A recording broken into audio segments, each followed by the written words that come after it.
Dober večer, cenjene gledalke, spoštovani gledalci.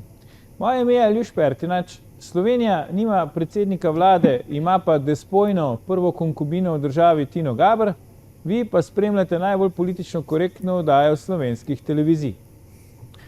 Zdaj je tudi uradno. Vodenje slovenske vlade de facto prevzema Tina Gaber. Robert Golob je premier samo še pro forma.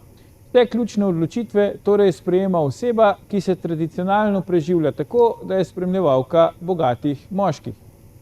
Povejte mi PR, ki lahko to spremeni v zgodbo o uspehu. Razen zanjo, seveda. Sedaj pa se lotimo 94. oddaje pravlično 7. sezone Faktorja na TV3. Resnica boli, komentarji še bolj.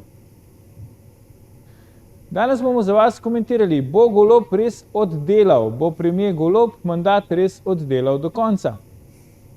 Predsednik vlade Golob nas je pretekli vikend razveselil. Poglejmo.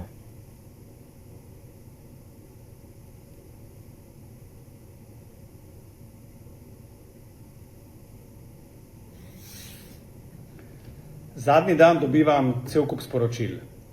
Od novinarjev, od vas, preko Facebooka, Instagrama, SMS sporočil, vse živo. Vsi me sprašujete isto. Ali je res kaj na tem, da odhajam za evropskega komisarja v Bruselj? In ne, odgovor je vedno enak. Ne odhajam nikamor. Svoj mandat bom oddelal do konca. Prihajam pa ta teden v Maribor na okroglo mizo o zdravstvu, o prihodnosti javnega zdravstvenega sistema. Upam, da se vsi vidimo tam. Ali se bo Golob res do konca delal, da je premier, nam bosta povedala naša stalna komentatorja.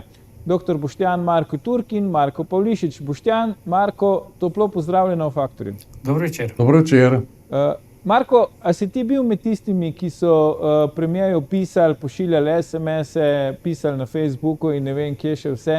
Ali res odhaja za komisarja v Bruselj? Po pravici povedano me to čisto nič ne briga, ne? Ja.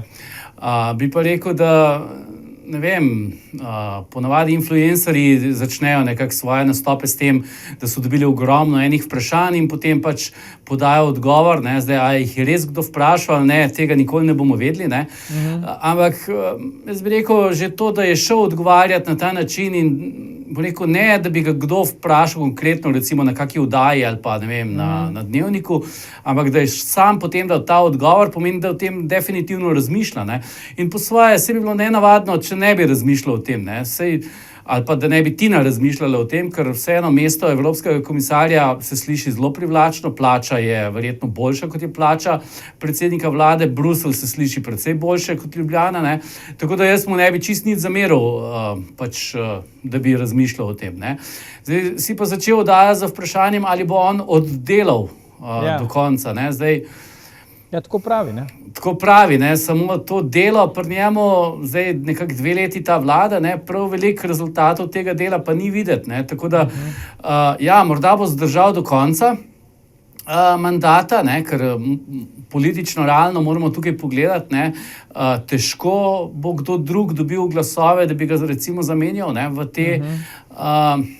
v tej trenutni konstelaciji državnega zbora, ravno tako si poslanci verjetno ne bodo skrajšali mandata, razen za recimo par mesecev, ne, kar se v bistvu ne pozna prav veliko, ne.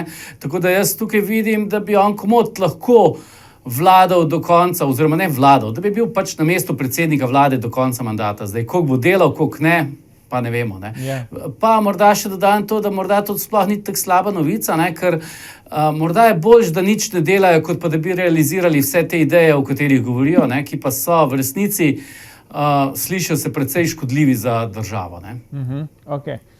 Boštjan, a Ursula von der Leyen dobiva sanjsko okrepitev? Ja, recimo, jaz bom tudi, tako kot Marko rekel na začetku, ne, torej tole vprašanje moramo odgovoriti, ali bo Golob res oddelal, ne.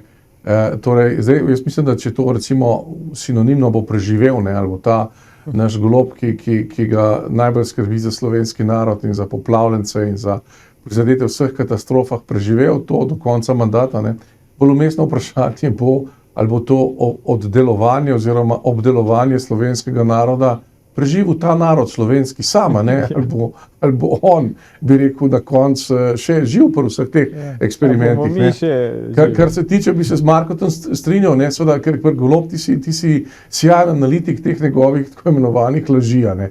Torej, Golob je to neverjetno, ne.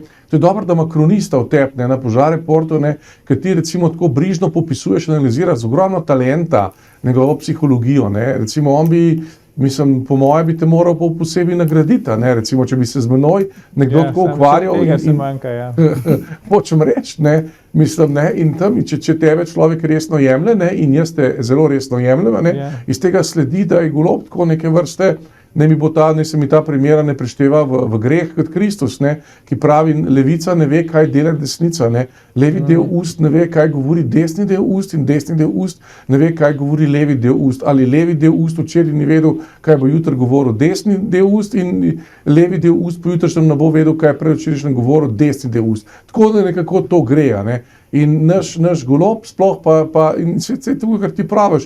Jaz bi še enkrat rekel, nekaj njega, ker pri vseh zadevah je treba pri vseh ljudeh izhajati iz neke psihološke percepcije, ki se da reducirati na zelo preprosto vprašanje, kaj posameznika zanima, kaj Goloba zanima, in ti si zelo lepo podal eno zelo sumarno, bi rekel, predstavo o tem, kaj njega zanima. Njega zanima biti na sliki s Tino, to ga zanima.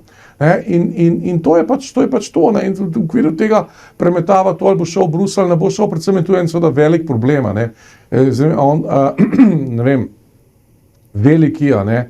Si razdelijo vsa pomembna, se pravi Francija in Nemčija, si razdelijo vse pomembne resorje. Ne?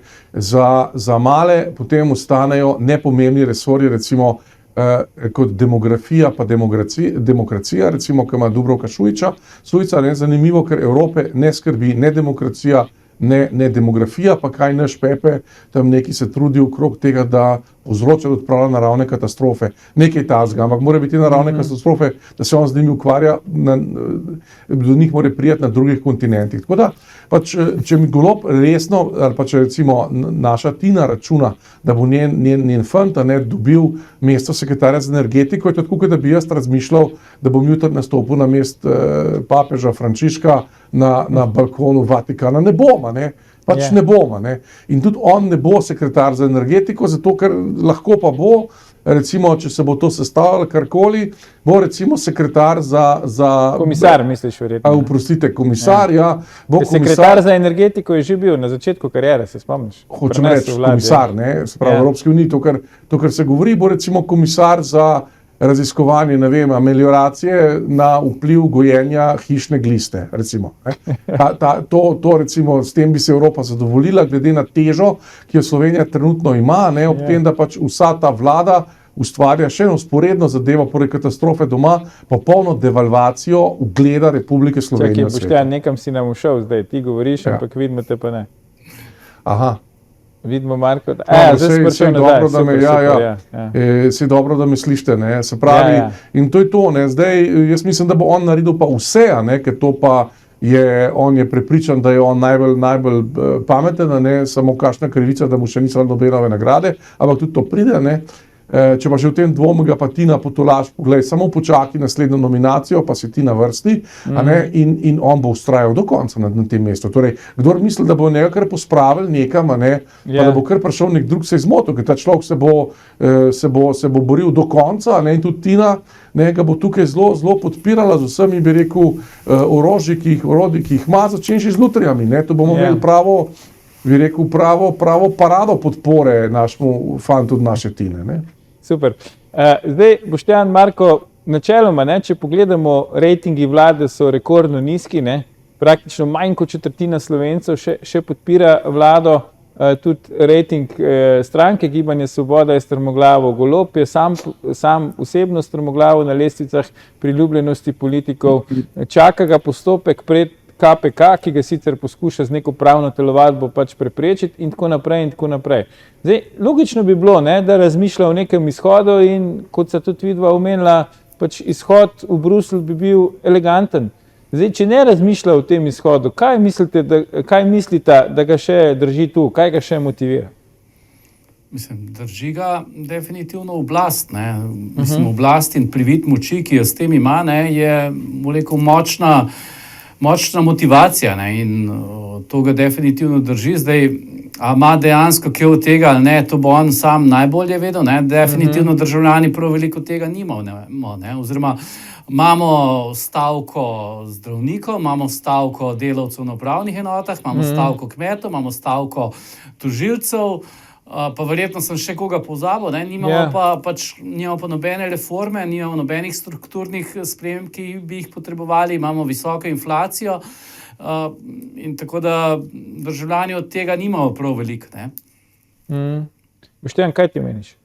Seveda, jaz se z Markom tukaj seveda strinjam, ne, torej to je, tudi recimo razmišljam o tem, ne, kako se je on, ta profil politika, ki ga on pelje, ne, recimo je peljal v soseščini ali pa Evropski uniji, če se jaz pravilno spominjam, samo Berlusconi, pa še on to zadržano, ne, nobeden pa ni vlačil, recimo pred vse kamere, pred vse medije, kamorkoli, nekoga, ki ga je srečal tako rekoč 3 tedne nazaj, ne, in iz njega naredil svojo življenjsko zgodbo. Kako se je Golob to zračunal, da je to politično produktivno, jaz ne vem, ampak očitno si ni, glede na rejtinge te vlade, ker ljudje tega ne sprejemajo, te Instagram, bi rekel, teh Instagram parad, posnetih slik v raznih dvigalih, pa portretih, tega, to je za mularijo, tako kot si ti napisal, ne. Ne, hočem reči, ne, to je pač Instagram pamet ali pa pač pamet, se pravi, teh družbenih omrežij, ki se večinoma zanimajo pubertetnike, ne. In to, ne vem, kako si on to zračunal, da bo ta profil, ki si ga osvojil, politično produktiven, ker, poglejmo, recimo, če se primerjamo s sorodnimi državami, najbolj sorodna država je zagotovo Hrvaška, ne, tam je na oblasti Plenković, ki je oče 3 otrok in je pač popolnoma urejen. V Avstriji prav tako, potem kaj v Italiji, tako isto, ne, mislim, to je Berlusconi, ampak Berlusconi je bil človek absolutne moči. Tako Golob je pa nameščenec Kučanovega kroga, ko se ga bo naveličal in ko mu bo to možno, ga bo pospravil. Zdaj ga ne pospravi iz preprostega razloga, ker jim na kraj pameti ne pade zdaj na volitve hoditi in ker vejo, da bojo volitve čez 2 leti in pa ne ta tukaj še, bi rekel, skače po odru 2 leti, potem ga bomo pa itak zamenjala, ne. Ja, v redu, predlagam, da si zdaj vzamemo krajši premor, ampak ne nam ujiti, gledalke, gledalci, se vrnemo po oglasih, ko nadaljujemo s komentiranjem, ali se bo Golob delal, da je premier do konca. Ostanite.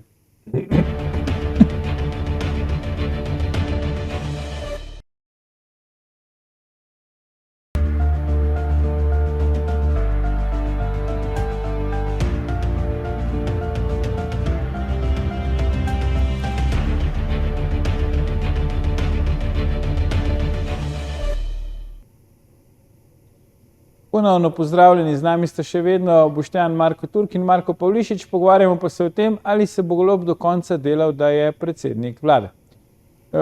Marko, zdaj navajeni smo, ne, da se pač tem novim obrazom v politiki, čeprav vemo, Golob ni čisto nov obraz, ampak je pa po istem principu prišel, tem instant strankam novih obrazov za ene volitve, da se jim pač zdaj lomi nekje, ne, na sred vladanja ali pa še prej, in potem ponavadi pač sledi neka sprememba, ne. Ampak zdaj, kakor se tudi vidva reka v prvem delu oddaje, ni za pričakovati, da bi do spremembe prišlo, če se Golob oziroma Tina namesto njega ne bo tako odločil, ne. A lahko Golob in vlada nadaljuje s tem, kar se zdaj dogaja, s temi fotoseansami in s to stihijo še 2 leti, ker vendarle tega še nismo imeli, ne, v Sloveniji, da bi 4 leta take vlade prenašali. Ja, če pogledamo malenko zgodovino nazaj, ne, začenši s Pahorjevo vlado, če se prav spomnim, zdaj veliko več nazaj se ne spomnim niti, ne, so vse te bolj, rečemo, levo-sredinske ali pa levo vlade predčasno končali mandat, ne. Zdaj nekatere malo bolj prej, nekatere malo kasneje prej, ne, ampak vse so ga nekako predčasno končali, ne. Zdaj, kaj je vzrok za to? Jaz ne bi rekel, da so samo novinci krivi tega, ki ne poznajo te obrti, ampak verjetno gre v ozadju tudi za neke interese, ki pač verjetno niso izpolnjeni, ne, izpolnjeni pa niso, ker so verjetno previsoki, vseeno ima proračun neke omejitve in pač ni to bankomat, kjer sem ven denar leti, vseeno pač imamo tudi nadzor Evropske unije tukaj zraven in podobne zadeve. In pač, če ti interesi niso izpolnjeni, pač ni več potrebe, da ta vlada obstaja, ne.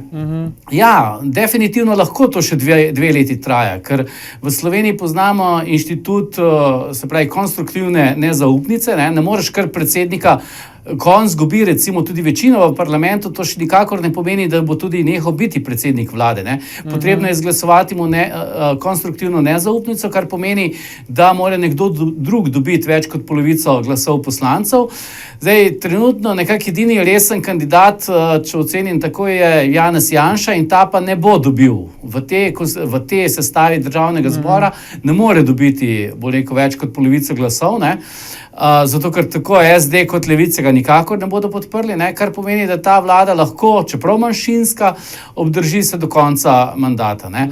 Tudi ljudstvo, jaz ne verjamem, da bi zaradi Instagrama ali pa zaradi tovrstnih zadev, da bi se odločilo in odneslo Ne bomo jurišali na Zimski dvorec, praviš. Zelo verjetno, ne. Tudi kolesarji so kar mirni zadnji 2 leti, ne. Očitno so se Čeprav vreme je za kolesarjenje. Vreme je čedalje lepše, ne. Ampak so se zgleda že takrat malo zmatrali, ne.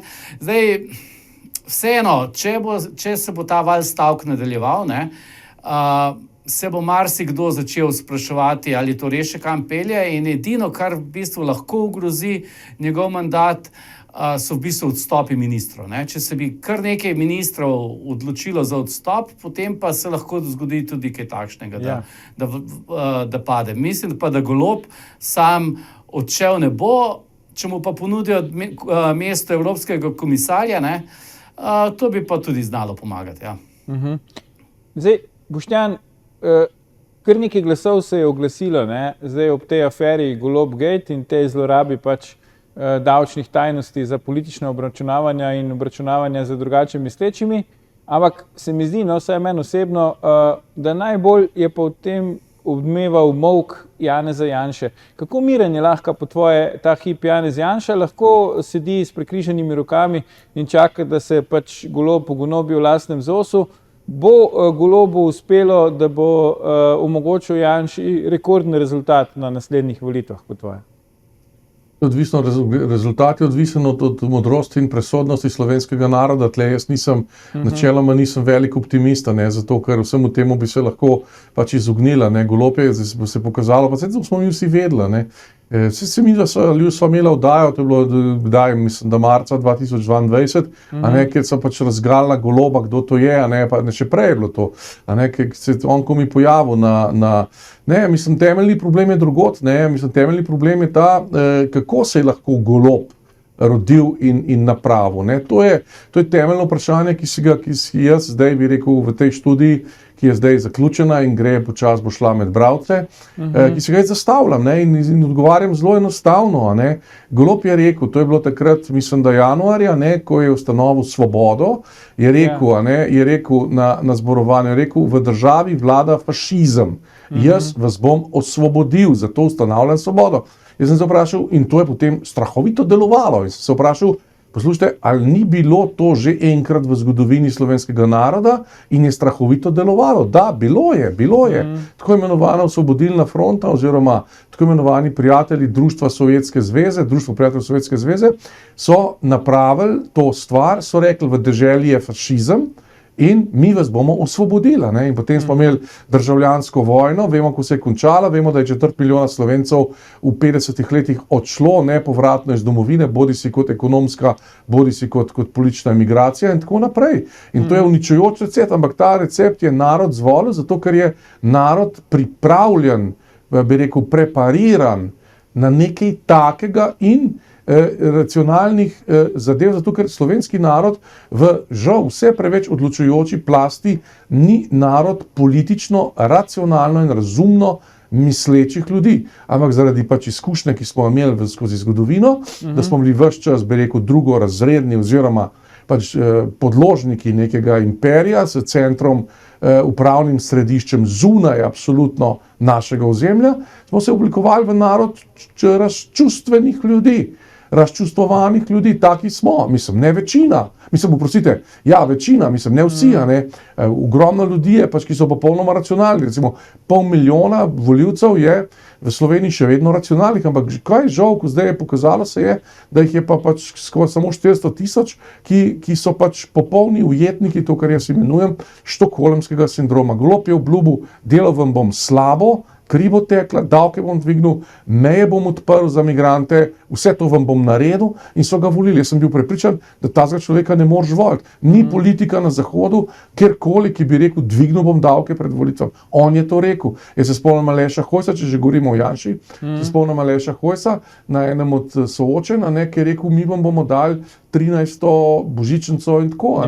Golob je rekel, mi vam tega ne bomo dali, nam na kraj pameti pade. Mi bomo vse reforme, s katero ste vi neko neto plačo dvignili, bomo anulirali. In potem je tukaj seveda globoka država, seveda to v tej svoji knjigi, ki bo prišla, mislim, da v enem mesecu bo že med bralci, ugotavljam, v Sloveniji se je obdržala ta globoka država iz partijskega časa in recimo, če Jerkičeva sindikalistka reče, jaz ne morem razumeti, ampak jaz tako delam, da smo mi proti temu, da imajo delavci višjo neto plačo, je to zato, ker sindikat nikoli ni bil zastopnik delavcev, ampak je bil zastopnik tako imenovane partijske nomenklature. In Golob je pa ne zastopnik delavcev ali pa državljanov, ampak je pač nameščenec teh ljudi, ki so patentirali ta patent osvoboditve fašizma leta 1941 in ki ga, ker je narod toliko, bi rekel, že prepojen s tem, ne vas, poznamo ogromno, ampak padejo na to. Zdaj, Marko, lahko Janša pač verjame tem anketam, ki mu zdaj dopoveduje rekordno zmago na volitvah in mirno čaka naslednje volitve, kadarkoli že te bodo? Bom dal političen odgovor. Edina prava anketa so volitve. Ja. To vedno povejo tisti, ki niso zadovoljni z rezultati anket. Ankete v resnici v Sloveniji niso prav zelo merodajne, jih je treba zelo brati zelo pozorno, pa recimo več njih zapored, pa gledati, kako se giblje.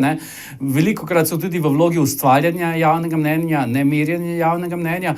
Ampak Janša trenutno se mi zdi kar modro deluje, se ne preveč javno izpostavlja, ne oglaša preveč, ima bolj, sem zasledil, da imajo pač razne nastope v bolj omejenem krogu, se pravi za privržence, kar je v bistvu dobra strategija. Trenutno je precej bolj za njega, če želi pač imeti uspeh na volitvah, da se mediji vsi ukvarjajo z Golobom, kot pa da se ukvarjajo z njim. Če bi zdaj on recimo prišel s kakšnimi preveč, rečemo, pogumnimi idejami ven, bi se mediji začeli znova ukvarjati z njim, kar mu definitivno ne bi šlo v plus. Tako da po mojem je kar, če želi imeti dober rezultat na naslednjih volitvah in verjamem, da želi imeti, je, da se v bistvu čim manj javno izpostavlja in samo čaka, da se Golob še dodatno zniža rejtinge, kar pa mu gre kar dobro od rok. Zdaj, Boštjan, ta zadnja raziskava Mediane je pokazala, da med tistimi, ki jih je Mediana vprašala, bi se jih čez 80% zagotovo udeležilo evropskih volitev. Zdaj vemo, da na zadnjih evropskih volitvah je bila udeležba manj kot 30%. Misliš, da je ta učinek Goloba tako močen, pozitivno ali pa negativno, da bi praktično potrojil volilno udeležbo na evropskih volitvah? Torej, jaz mislim, tako kot je Marko rekel, ne samo v Sloveniji, tudi v Evropi so javnomnenjske raziskave ustvarjajo javno mnenje, ga ne merijo. In tako kot je Peterle nekoč rekel, mi zmagujemo, eni zmagujejo na anketah, mi zmagujemo na volitvah. Dobro, to je pač stvar, ki je pač odprta interpretacije. Hočem reči, ampak... On zmaguje v prvem krogu, recimo, predsedniških volitev. Ja, no, vidite, tako, bravo. Ja. No, hočem reči tole, mislim... Veste, ljudje, v Sloveniji ima en kup ljudi ene zelo resne eksistencialne probleme, se ne prebijajo iz meseca v mesec. Je revščina. In potem recimo, če ti ljudje gledajo nekoga, ki se obnaša kot zabavljač, s to svojo, bi rekel, partnerko, ali kako se to imenuje, ločen ba je, a veste, in on daje vtis, bi rekel, ja, otroka, ki je presit vsega, otroka, ki je presit vsega, in potem recimo vidijo, kako pride na vlado in mu vsi vstanejo, mislim, sploh ne vem, zakaj mu vstanejo, ampak vsi skočijo gor in stojijo, ko druže Tito, mi ti se kunemo, recimo, slog, hočem reči, jaz se s tem absolutno ne strinjam, ampak to pač opažam. Potem je nekdo, ki mu tisti, bi rekel, kamelhar plašča, ki je zdaj postal nekako zaščitni znak, ki je bil Genšarja un šal, je zdaj ta kamelhar plašč, očitno mu je Tina rekla, meni si tako najlepši, sploh kot med plaščom, pa tabo ni nič, ne vem kako, ampak očitno ima to skozi. Ko mu potem dvignejo ta plašča, in tako kot rimskemu imperatorju, ker to je gesta toge, tako so recimo tako papeža, kardinala, ne, tako ga, to je ista gesta, ne. Veste, ljudje to gledajo, ne, si mislijo, pejte ti nekam, ne. Jaz moram tlele 100 evrov, mi pomeni ogromno, 200 evrov mi manjka za plačati položnico, otroku ne morem čevljev za zimo kupiti, ti se greš pa tole, a ne. Pa kupuje, ne, kupuje v nami, vsak razume v nami, kupuje tisti, ki ima zelo veliko denarja. To tako je, a ne. In seveda potem to se sproža revolt in revolt se pokaže na volitvah proti. Se pokaže in zelo verjetno je, a ne, da so se ljudje, da ga imajo toliko dosti, da so se odločili, da mu bojo povedali, prosim, izgini. Ampak on tega ne bo razumel, a ne. On bo rekel, ja, to je zdaj zarota ne vem koga in to samo ne razumejo, ne, kako sem jaz genijalen, treba se počakati malo, da bojo to doumeli. Sej bojo, samo čas potrebujejo. Jaz se strinjam sicer s to oceno, da bojo imeli ljudje ga dovolj, ne? Ampak to ne bo rezultiralo v visoki udeležbi, kaj še 80%, niti podrazen, ne? To bo rezultiralo v zelo nizki udeležbi, ne? Tako da lahko bomo veseli, če bomo prišli preko 40%, ne? Res pa je, da če ti ljudi vprašaš, če boste šli na volitve, pa volitve so še 2 leti daleč, ali koliko, ne, zdaj so par mesecev daleč, ne, bo vsak rekel, ja, seveda bom šel, ne, zdaj, koliko bo šlo pa res, ko bomo videli kandidate, mislim, da bo zelo slabo udeležba, no. Ampak zdaj, Boštjan pa Marko, ne, premier je ugotovil Golob, ne, če je on premier, recimo, da za potrebe te oddaje rečemo, da je, skratka, on je ugotovil, da mu šepa promocija, ne, se pravi PR se temu reče, ne, odnosi z javnostmi in tukaj zdaj dela blazne spremembe, hude korake, angažiral je svojo zasebno partnerko, angažiral je še neko drugo Instagram vplivnico Samanto Cimerman in tako naprej in tako naprej. Mislite, da mu lahko te poteze pač dvignejo rejtinge, tudi recimo ta Instagram filmček, ki smo ga zavrteli v uvodu v oddajo, je to prava pot? Ja, mislim, to mu bo dvignil Instagram, mu bo dvignil rejtinge med pubertetniki. Instagram je, to resno govorim, Instagram je pretežno, se pravi, mladine in pubertetne mladine. Recimo, samo problem je, ker ti še nimajo volilno pravico, ne, ampak se bilo prav, se ne počaka, še mu treba še nekaj časa počakati, da bo narod spoznal, kakšen genij sem jaz. Bojo počakali, bojo dozoreli, bojo ti pubertetniki postali polnoletni, pa bojo spoznali, s kakšnim genijem imajo za opraviti. Tako on razmišlja. Ne. To je pa res genialna ideja, da zdaj je angažiral Instagram vplivnico, pa saj ni problem v fotografiranju, problem je pa v aparatu, problem je v predmetu slike. On dela tam vse narobe, on se sploh ne obnaša, pa se to ti ugotavljaš, on se sploh ne obnaša resno, najmanj se pa obnaša kot nek predsednik vlade, a pa ne si pogleda Plenkovića, ne si naroči, prosim, zmontirajte mi en teden Andreja Plenkovića, kaj dela, kaj govori, kaj mediji prenese od njega. Halo, pa se to ni treba biti genij, da to pogruntaš. Mislim, Golob je že marsikaj napovedal, ne? Med drugim je napovedal tudi to, da ne bo več nič napovedoval, ampak bo pač samo in tako dalje, ne? Tako da tudi mislim, da medijsko strategijo so že parkrat zamenjali, ne? Ker na začetku niso bili zadovoljni, pa so spremenili, pa zdaj spet spremenijo, ampak ni problem v medijski strategiji, problem je v vsebini in te vsebine ni, oziroma ta vsebina je taka, ko se jo res ne da lepo povedati. Seveda je vsebina je Tina, pa še rima se. No, ja, ampak realna vsebina je pa ne vem, koliko 8 tednov ali koliko je zdravniške stavke. Ne? Realna vsebina je, da ljudje ne pridejo več do zdravnika, oziroma da je manj storitev upravljenih. Realna vsebina je, da je upravne enote pač ne delajo, oziroma da stavkajo. To so naše realne vsebine, ne? In te vsebine tudi na Instagramu ne izgledajo lepo, ne? In tudi traktorji na Instagramu ne bodo izgledali lepo naslednji torek, ne? In tukaj, ne vem, nobena vplivnica mu ne bo pomagala. Ja, kot je lepo kolega povedal, ne? Ja, na Instagramu si verjetno pridobiva kar dobro pozornost in veliko všečkov, ne? To je pa tudi to. V realnem svetu šteje pa kaj drugega. Zdaj, Boštjan, Golob ni sam, ne, v tem zanosu, ima še 2 koalicijska partnerja, zdaj koliko jih potrebuje, pa kako se do njih obnaša druga zgodba, ampak vendarle, če se zdaj probamo v njihovo kožo postaviti, stranka Levica, pa še posebej stranka Socialni demokrati, ne, ki jih zdaj Golob še nadalje reže kot salamo, vidimo, ne, tudi ko so zamenjali ministrico za pravosodje in napovedali izredni kongres, na katerem bi naj volili novo vodstvo.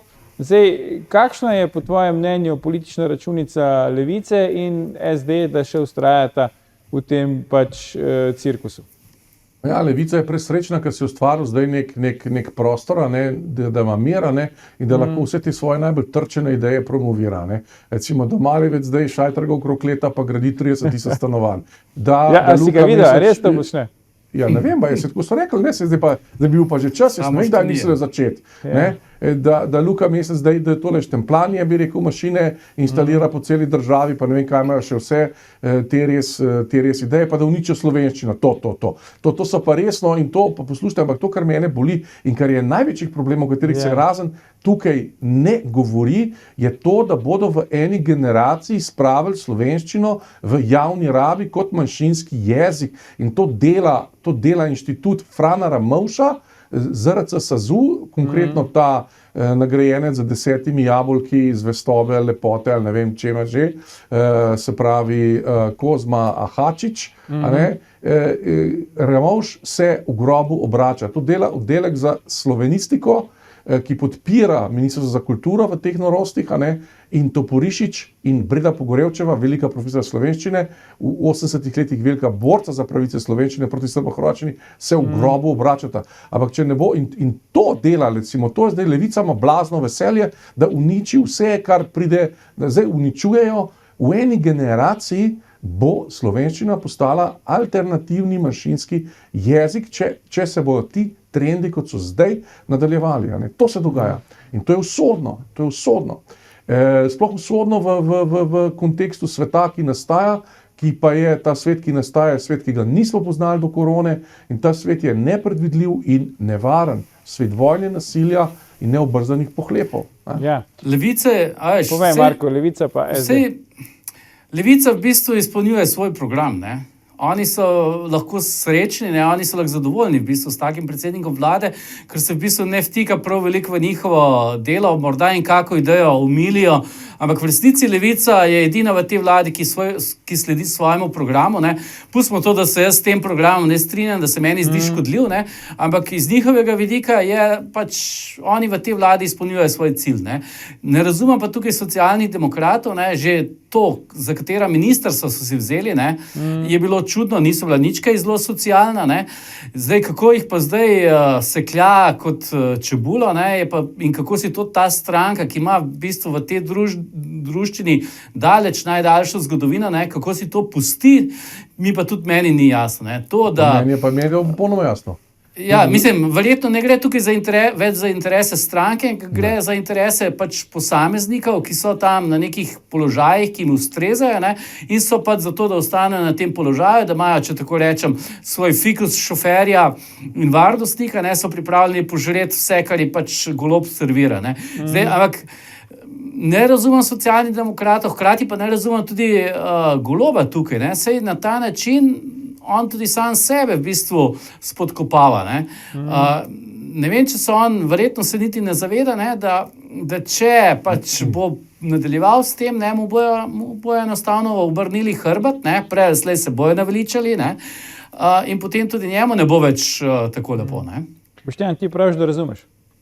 Ja, seveda, mislim, se to ni težko razumeti, SD, tako imenovanje, pač to, kar je bila pač partija Novi Rad, tudi Džilasa, to so pač lobiji konkretnih interesov, ki so združeni, in zato oni ne morejo iz vlade, ker potem, torej pravi socialni demokrati, jaz jih vidim recimo v Pahorju, v Lukšiču, mislim, tudi v Lukšiču, seveda v TEP, recimo, to je prava socialdemokracija. Ta socialdemokracija je bila pač izgnana iz stranke, pa hvala Bogu, da je bila, tako da imamo v Sloveniji še, vsaj delno, še ohranjen glas razuma te socialdemokracije. Potem, ko to je pa pač sindikat kot se reče, za ohlebljevanje, hlebljenje, kako se to reče. Zdaj, mislim, da on če na Twitter, predvčerajšnjem, naj razkrijejo donatorje inštituta 1. maja, tako je, Recimo, jaz lahko, pač ti lahko, Marko lahko, kdorkoli nas gleda, lahko pač razkrije pač vse svoje takoj, finančne, ampak oni tega ne naredijo. Skrati pa skozi gledajo za demokracijo, za transparentnost, za ne vem, za proti korupciji se borijo in tako naprej. Ja, hik rodus, hik salta. Halo, dajte prosim, donatorji pa si treba vseh, dajte unek so največ donirali, pa so donirali največ v zadnjem času. Ne? Dajte, ne. In boste videli, bo to vam prišlo, kaj to bo. Ne? To bo to, da mi nimamo socialdemokracije. Torej, Pahor je tako močna oseba, da bi bila sposobna ustvariti, morda jo tudi kdaj bo ustvarila, ne? Ampak mi zastopnikov ljudstva, delavstva, interesov sploh nimamo v vladi. Tudi Levica ne zastopa nikogar. Katere interese pa Levica zastopa? Kdo ima pa interes imeti montirano urbane intelektualne elite.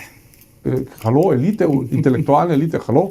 Ja, tako se imenujejo. Na filozofski fakulteti v službi pa poznam recimo precej kolegov, pa recimo poznam profil teh precej kolegov, pa za nobenega ne bi mogel reči, da jih zastopa, pa so urbana intelektualna elita, pa za nobenega ne bi mogel reči, da jim je blizu Levica oziroma nasprotno. Še eno vprašanje imam za vaju. Ko se je pojavil dvom v premierjevo ravnanje v zvezi s policijo, je vehementno izjavil, da bo v enem dnevu z dokumenti dokazal, da ni storil nič narobe. Zdaj, ta dan se še kar vleče, KPK je vmes zamrznil postopek, pa ga spet odmrznil, ampak zdaj z neko pravno telovadbo Golob preko svojega odvetnika hoče preprečiti, da bi KPK v tem postopku odločil, ker bi rad izločil 2 od 3 članov, ki tam senata, ki na KPK-ju odločajo. Kako vidva to komentirate? Se Golob upravičeno boji KPK-ja ali v bistvu brez veze komplicira, ker itak ne bo iz tam prišlo nič zanjega obremenjujočega? Jaz bi tu komentiral sam, da vse pove izbor odvetnika, ki ga ima. Se pravi, on se odločil za gospoda Zdolška, vemo, čemu je ta manever namenjen, ampak če ti... Čemu? No, dajmo povedati, če vemo. Jaz bi rekel, da takrat najboljšega odvetnika potrebuješ takrat, ko si najbolj kriv. Ja, okej. Me nekaj drugega tle bije v oči, bije v oči, me čisto vse, koliko časa ta njegov dan traja, pa ga pol preživi stino ali ne, bije mi v oči to, da predsednik vlade angažira odvetnika, da bi rekel, občuje oziroma se pogovarja oziroma kontaktira z eno od institucij, ki bi mogla biti suverena, neodvisna in tako. Halo? Se pravi, on sebe dojema kot nekaj, halo? Ja, kot nekoga, ki rabi odvetnika, ne? Hkrati pa se seveda strinjam s tem, Marko ima to prav, tu mu res voda v grlo teče, ampak halo, kakšnega predsednika vlade pa mi imamo? Ja. Čakajte, halo? Če ga imamo, zdaj bomo videli, a se bo Golob še naprej delal, da je predsednik vlade, za danes pa dr. Boštjan Marko Turk, Marko Polišič, najlepša hvala za vajine komentarje v naši oddaji. Gledalke, gledalci, to je bil v tem, ali se bo Golob delal do konca, že 1002. Faktor na TV3. Jutri bomo za vas komentirali, zakaj je premier Golob še vedno v vojni s socialnimi demokrati in ali lahko SD to vojno preživi. Ne zamudite, predvsem pa ne pozabite, ni vseeno, kdo kaj reče.